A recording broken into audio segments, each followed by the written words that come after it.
The defense acknowledged that the videos of alleged freak-offs will be shown, but that those videos, they said, didn't come from the government's investigation so much as it came directly from Cassie's phone. But they were essentially trying to raise doubt about why did she hold on to these videos, and again, making this argument that this case is about love and infidelity and money.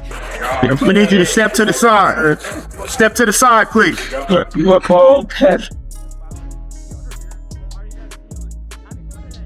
to the side, please. Watch out, watch out, watch your back. Congratulations to NYU, Chad. Give us another space. Give us another space. Give us another space. Dog Nation. Nice smoky smile. Step to the side, please. By now, you've probably heard about Diddy's daughters breaking down in court, but that's just the surface. What really went down behind those courtroom doors? Way more disturbing than anyone was ready for. Yeah, the girls did storm out while Cassie was testifying, but this wasn't just any testimony. It was raw, shocking, and graphic. And it was in that exact moment where everything shifted.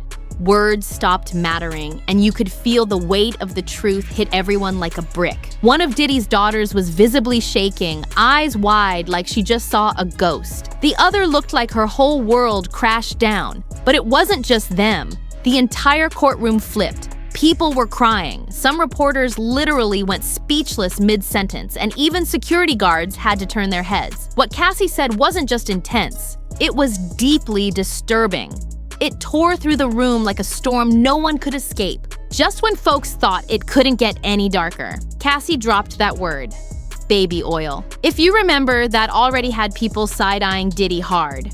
But now it sounds like nobody knew even half the story. What she described left jaws on the floor. The way that stuff was allegedly used, straight up twisted, sick. The type of thing that makes you want to stop listening, but you can't, because it's so shocking you need to know what really happened, and trust. It wasn't just some tabloid drama. This trial, it ain't about fame, parties, or flashy cars. It's about pulling back the curtain on a life that looked all glitter and gold on the outside, but behind closed doors, nothing but pain, hidden trauma, and terrifying secrets that no one saw coming. If you've been following Diddy's mess of lawsuits, scandals, and nonstop backlash, get ready, because this part right here, this is where everything spins out of control. In the courtroom as Cassie was testifying, so let me tell you guys everything that you didn't see or may have not heard, because it's a lot. I will say the most damning part of her testimony for me is when she describes a freak-off where Diddy and another man, an escort, are standing on top of her while she is laying on the floor high off of and they are urinating on her face to the point where she is choking on their pee. From the moment court started, the vibe was off. The room was already tight with tension, but once the testimonies began, things took a sharp, ugly turn, barely into the opening statements, and boom, chaos. Then came Daniel Phillip, a name that had folks side-eyeing from the jump.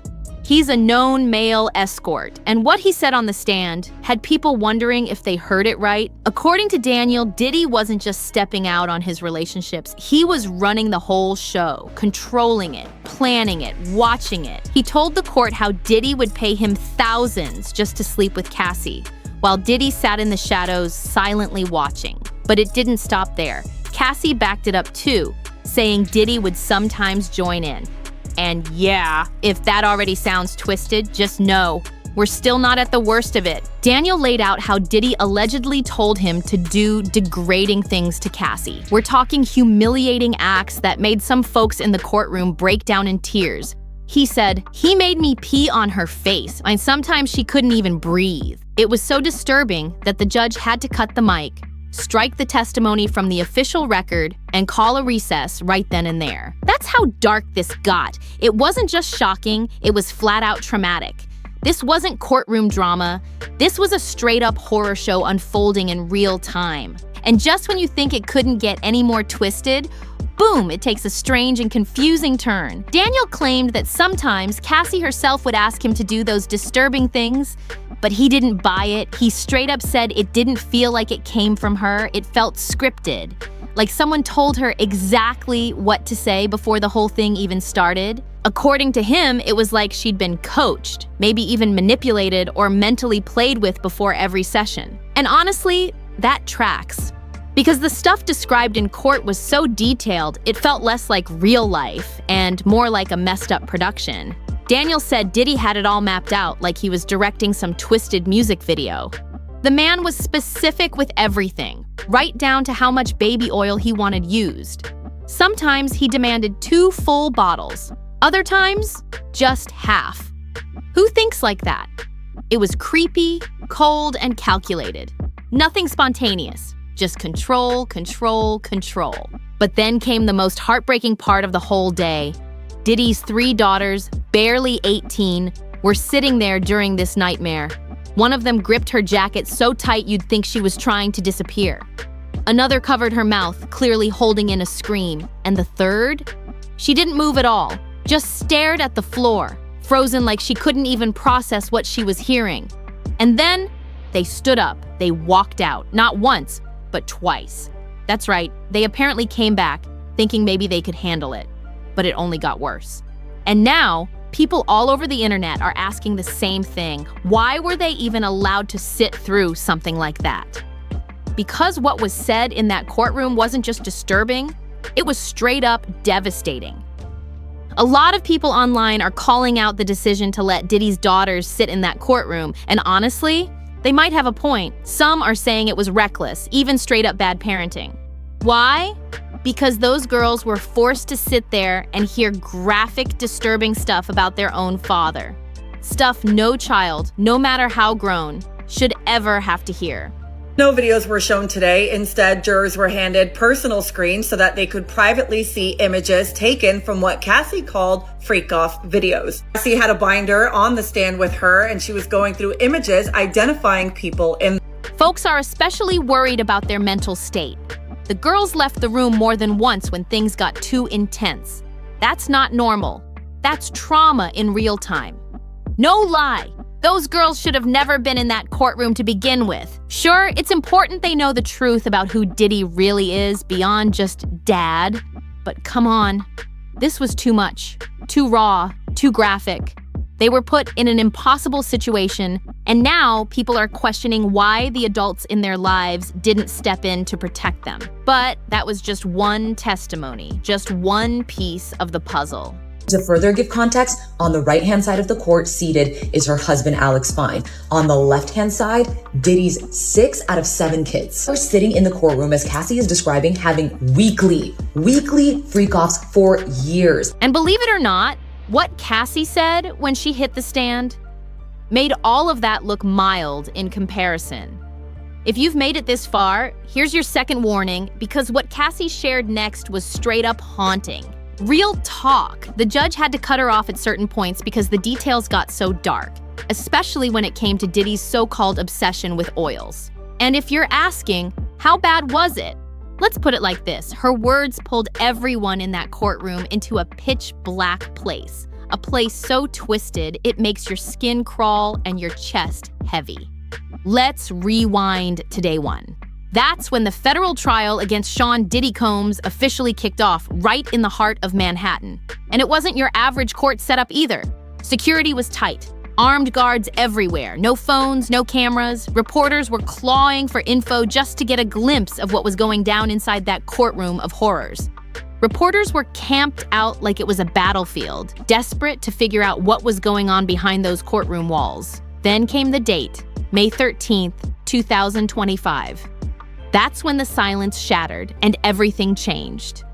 Cassie, Cassandra Ventura, walked into the courtroom. But she didn't just walk in, she owned the room. She showed up visibly pregnant, glowing with a calm that hit harder than any scream. Full belly, head high, eyes steady. She didn't blink once under the paparazzi's flashing lights. Her whole presence said, "You can't break me anymore." It was powerful, it was chilling. Her entrance alone was a message. She wasn't hiding, and she wasn't scared. And here's something wild. Cassie was the only witness willing to testify using her real name. No masks, no aliases. That takes strength most people can't even imagine. To stare down the man who allegedly turned your life upside down in front of a courtroom packed with media, lawyers, and strangers, that's bravery on another level. When she took the stand, the air went dead still. No whispers, no coughing, not even a pen clicking. Just total silence. Everyone was locked in as Cassie finally, after all these years, prepared to speak her truth. And when she opened her mouth, it hit like a wrecking ball. She didn't hold back. She laid it all out, like she'd been waiting her whole life to finally be heard. Cassie described how Diddy didn't just mistreat her. He controlled her entire existence. She said he isolated her, cut her off from friends and family, and held her emotionally hostage. She lived in silence, like a prisoner in plain sight. And those so-called freak-offs, according to Cassie, they were very real, just like Daniel Phillip had said earlier. She claimed Diddy forced her into those rooms, made her do horrifying things with other people while he just watched from the sidelines. Sometimes he sat alone, sometimes he filmed. But every time, he was in control. Always. Cassie told the court that Diddy didn't just throw wild parties, he orchestrated them like dark rituals. She said every time she tried to say no, tried to pull back, it ended in violence. Real violence. She described brutal beatings in hotel rooms, saying he slammed her head against walls and destroyed her phone so she couldn't call for help. Every time she tried to fight back, he shut it down. But it didn't stop there. Cassie claimed he had a chokehold on her music career too, controlling every single move, from what she could sing to who she was allowed to work with, even down to when her songs could be released. She said it felt like she was living under surveillance 24/7, like she had no control over her own life. Then she dropped something that left people stunned. Those freak-offs weren't some rare thing. According to her, they were happening nearly every week. Some sessions would drag on for hours. And the longest one? 4 straight days. 4. As Cassie is describing, having weekly freak-offs for years that would last 2, 3, one lasted up to 4 days. She talked about damaging hotel rooms so bad in one instance that they had to pay such a hefty fee because the hotel told them that they needed to completely redecorate the room after. But the real bombshell hit when the courtroom lights dimmed and the footage rolled. Never before seen surveillance tapes were played, including that 2016 hotel hallway video, the one CNN leaked, where Diddy is seen dragging and hitting Cassie. That video alone caused a media storm. But inside the courtroom, that clip was just the beginning.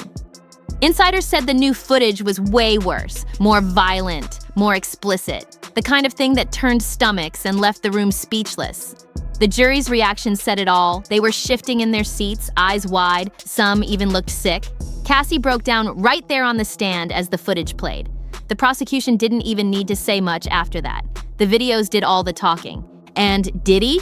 He just sat there, probably realizing he'd done himself in.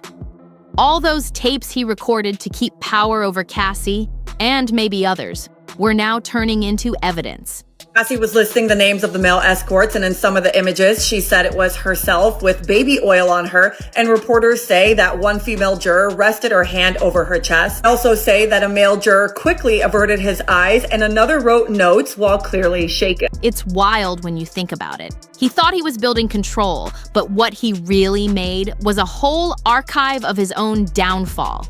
Now that's karma in motion. But of course, Diddy's legal team didn't just sit there and take the heat. They came in swinging, trying hard to flip the whole story on its head. According to them, this wasn't some twisted mess of control and manipulation. Nope, they tried to downplay the entire thing, calling it nothing more than a messy breakup. They tried to spin it like some overblown love triangle gone wrong, talking jealousy, cheating, and money problems. Nothing about abuse, nothing about coercion, just plain old relationship drama. Like that could somehow explain away years of control, disturbing footage, and Cassie's detailed testimony? It was a wild reach. Then they took it even further. They tried to make Cassie look shady. The defense started questioning why she still had those explicit tapes. Like, instead of addressing what Diddy allegedly did in those recordings, they were more interested in why she kept them. Some folks saw right through that, saying it felt like a desperate move to twist the spotlight and paint her as sneaky or calculated, like she'd been saving ammo for some revenge plot. But the courtroom energy shifted quick. People weren't having it. The real question wasn't why she saved the tapes, it was why they even existed to begin with. For those who like to stupidly comment, well, why didn't she leave? She said she didn't have the resources and she didn't feel safe to do so. In her own words, I understood Sean's capabilities, his access to guns, and the threats that he made prior to that. Later, Diddy not only threatened to have her freak-off tapes released, but that he would harm not only her, but also Kid Cudi, which I'm sure you know he's very capable of doing so. Cassie said he told her that he wouldn't be harming her and Kid Cudi with his own hands, and it would happen when he was out of the country. That tension hit the jury hard. You could see it in their faces. This wasn't some tabloid scandal. This was something way darker.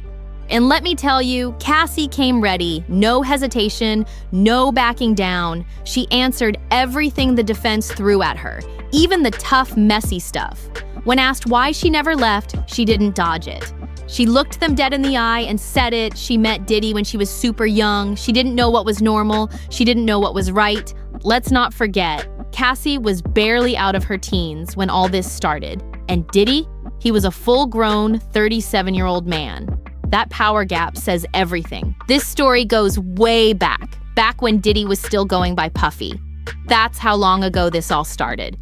So yeah, it makes sense that Cassie, young and fresh in the game, was impressionable. She thought working with a music mogul like Diddy was her golden ticket. To her, it felt like she made it, like she was living the dream. So when Diddy started making advances, Cassie gave in. And how could she not? There was already a huge power imbalance. Saying no to a man like Diddy, that could have meant career suicide. She admitted she truly loved him. That was real. She felt something. But she also confessed she got jealous whenever Diddy flirted with other women or gave them too much attention. She just wanted to be the one he chose, the one he wanted. So when he brought up the so-called freak-offs, she agreed. Not because she wanted to, but because she was trying to please him. She just wanted to matter to him. She thought, if I do this, maybe he'll love me more. And when he started hitting her, at first she blamed herself. She thought, maybe if I just act right, he'll stop. But it didn't stop. It only got darker. So to anyone still out here asking why Cassie didn't just leave, listen up. The courtroom got real quiet when she explained that. Even the defense probably wished they hadn't asked. Then came a moment nobody saw coming. Alex Fine, Cassie's husband, showed up in the building. Yep, her man came through, standing tall, showing full support. But there was a twist. He didn't get to stay. As soon as the court started digging into the 2018 SA allegations, the judge ordered Alex out, saying he might be called as a witness later on. That one move said a lot. Even though he couldn't stay, his presence made it crystal clear. Cassie didn't walk into that courtroom alone. She had backup. She had strength. But don't get it twisted. This was still her moment to stand up, speak out, and own her truth. And this was just day one. Yet the courtroom already felt like the set of a live docuseries. Every single moment had people clutching their chests, barely able to breathe. Cassie's expected to be on the stand for 3 whole days. And if day one was any sign, things are about to get way messier, deeper, and harder to stomach. Watching trauma unfold in real time, it hits different. What's wild though, despite everything that came out, some folks in the room still believe Diddy might walk away from this, or at the very least get hit with a lighter sentence than expected. The reason? So far, the prosecution hasn't nailed him with enough for serious RICO charges. Right now, it's reading more like a case of an abusive relationship than a criminal empire. Who came to watch the case were walking out. I hate to say it, we were getting bored in there with Cassie's testimony. I think everybody thought it was going to be explosive. This is a RICO case. They're trying to show trafficking, if you know what I mean. And I hate to say it, but the government is doing a terrible job at showing it. Now, they are showing, yes, domestic violence. They keep asking her, show it these freak-offs. Who selected your outfits? Who Diddy? But they're not showing, okay, this escort was taken, traveled here for this. And it's not showing multiple people involved. All you're seeing the government prove is that Diddy committed domestic violence, but that is a state case that is not need a federal trial. So I hate to say it, guys. We know we don't want this, but I think Diddy could get off on the RICO charges. But don't get it twisted. This isn't over, not by a long shot. And then there were the people who showed up. Diddy's own mom was in the building, sitting in silence, stone-faced. She didn't say a word, but her presence said everything. Tense, heavy, like she knew the walls were closing in. Prosecution's star witness taking the stand, but it was more than that. It was how Cassie took that stand. You could hear a pin drop when those doors opened, and a visibly pregnant Cassie Ventura walking past a man she had not seen in 6.5 years. A man she says violently abused her for a decade. A man the prosecution said trafficked her. Well, she sat across from him, placed her overcoat behind her, turning her body slightly toward the jury, rubbing her pregnant belly throughout her testimony. Diddy, well, he was more fidgety than he was the day before. Then came Misa Hilton, one of Diddy's baby mamas. She pulled up using a walker, eyes puffy, clearly emotional. She looked like she'd seen enough for one lifetime. TMZ tried to get a comment, but she kept her mouth shut. And guess who else popped in? Jaguar Wright. Yeah, her. You already know when Jaguar shows up, there's heat in the air. She's not the type to come through unless something big is bubbling under the surface. So when you've got Diddy's family, exes, and known truth speakers all packed into one courtroom, that energy is thick. You could feel it, like the walls were holding secrets just waiting to explode. But here's the part that really shakes you, the fact that Diddy's own kids might have witnessed some of this chaos. They've lived through the ripple effects, heard the whispers, felt the tension behind those Hollywood smiles. And once that reality hits, everything changes. So now the question's on you. What do you think about everything coming out? Do you believe Diddy's daughters should have even been in that courtroom? Or were they pulled into something way darker than they ever imagined, just because of who their father is? This whole thing has layers, and it's unraveling fast.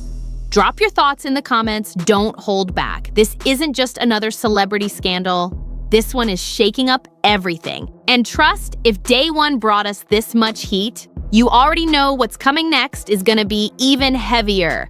So don't miss a second. Go ahead and hit that like button, share this with someone who needs the real tea, and most importantly, subscribe so you don't miss what's coming next. We're diving deep into every twist, every bombshell, every hidden truth in this wild case. Stay locked in, and I'll see you on the next one.